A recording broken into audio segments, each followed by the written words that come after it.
Hello, dear Junior 6 students, and welcome to a new video on Oliver Twist. Last time we spoke about chapter 4 and what happens in chapter 4. Let's take a look at what happens in this chapter. Okay, we said that Oliver runs away from the Sowerberry's house. He runs away to London, the capital city.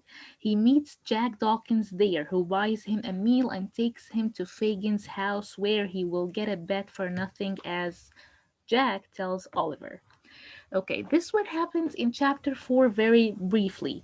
Today we are going to speak about or look at chapter 5.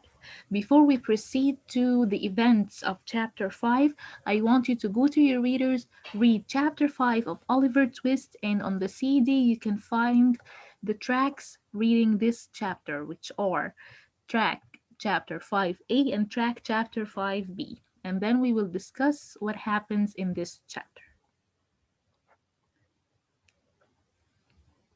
Okay, now I suppose that you have finished your own reading of chapter 5. Let's take a look at the events of this chapter. Okay, so chapter 5 begins with the next morning. Oliver wakes up and no one is in the room except Fagin. Through half closed eyes, Oliver sees Fagin lock the door and pull out a box from a secret hole in the floor. He opens this box and takes out expensive watches and jewels. So Fagin thinks that no one is watching him, but Oliver is half awake in his bed, seeing what Fagin is actually doing right now. Fagin notices that Oliver is awake. He threatens him with a bread knife, asking why he is awake. Oliver tells him that he has just woken up. Fagin tells Oliver that these jewels are his. He's an old man who has nothing but these pretty things. So Fagin tells Oliver that these expensive jewels are all he has in life, because after all, he's an old man who needs to secure himself with some money. And of course, Oliver is so innocent, he's so naive that he believes him. He doesn't suspect that Fagin is lying. Jack Dawkins and Charlie Bates arrive. They give Fagin what they have brought him. Fagin says that he will teach Oliver how to take the marks out of the handkerchiefs with a needle, and Oliver agrees. Charlie Bates is another boy who works for Fagin. He and Dawkins come back from work, as they call it, and give Fagin the things that they have stolen for him. Dawkins gives Fagin two purses, and Charlie gives him handkerchiefs that have marks on them. Fagin wants, of course, he wants Oliver to work with them, so he will teach him to take these marks out of the handkerchiefs. Oliver, until now, doesn't understand that they are thieves and agrees to help them. After that, Fagin and the two boys play a game in which they take things out of his pocket. Oliver watches and laughs. Bet and Nancy arrive, take money from Fagin, and leave with the boys. Fagin asks Oliver to pull a handkerchief out of Fagin's pocket without him feeling anything. Oliver does, and Fagin teaches him to take the marks out of the handkerchiefs as we said. So Fagin wants to train Oliver to steal, and Oliver still doesn't know what they do for a living. He enjoys this game out of fun. So, do you think he will know he's actually helping thieves? If so, how will he discover this? And what will he do? We can find some answers to these questions next time in chapter 6. Now we are going to take a look at the only important quotation mentioned in this chapter in our quotations presentation. Okay, so we're here in our important quotations presentation. Let's take a look at today's quote. It says,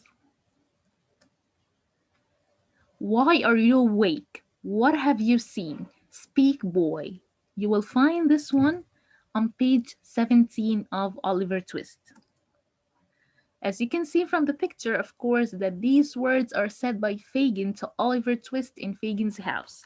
He is shocked that Oliver is awake and might have seen his valuable or expensive jewels and watches. And of course, now we know what he tells Oliver about these expensive jewelry in his house. He tells him that he's an old man and these things are all he has in this life. Okay, we have come to an end of this video, but before we end this video, we can watch a small part of the movie in which Fagin and the boys play their little game. Let's take a look. Now then, boys, the game. We'll show Oliver how to make pocket handkerchiefs. You'd like to play a game, wouldn't you, Oliver? Yes, sir.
Look at the time, Gov. It's time. Turn the clock.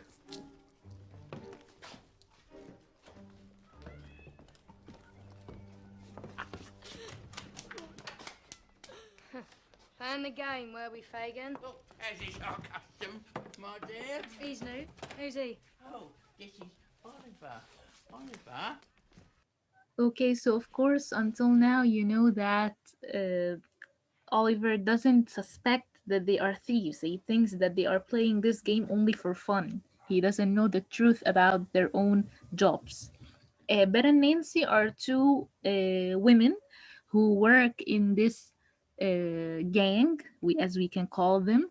And until now, they don't really have a big role, but we will see later if they will have a bigger role or not. Until now, we reach the end of our chapter 5. Next time, inshallah, we will discuss chapter 6.